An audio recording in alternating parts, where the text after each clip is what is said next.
Bienvenue dans ce condensé de l'actualité sur Katanga 24 News en ce samedi 1er novembre 2025. Le gouvernement congolais a condamné les exactions du mouvement rebelle AFC M23, soutenu par l'armée rwandaise, responsable de centaines de meurtres, viols et enlèvements dans l'est du pays. Ces actes sont qualifiés de violations graves de la souveraineté nationale et du droit international. Parallèlement, plusieurs partis politiques ont été suspendus pour atteinte à l'unité nationale et menace à la sécurité de l'État. Le gouvernement réaffirme sa détermination à protéger l'intégrité territoriale et à maintenir l'ordre sur tout le territoire. La Banque centrale du Congo, BCC, a annoncé la vente de devises aux banques commerciales les 3 et 7 novembre 2025 afin de contenir la forte demande sur le marché des changes. Elle assure disposer de réserves suffisantes pour répondre à ses besoins.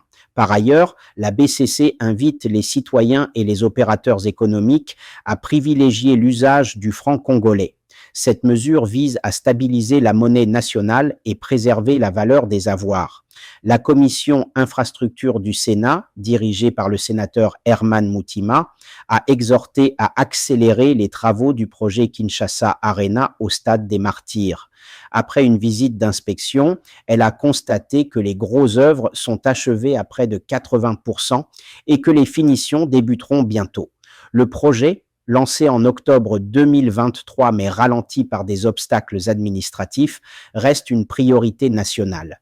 Kinshasa Arena, d'une capacité de 20 000 places, incarne la modernisation des infrastructures sportives de la RDC.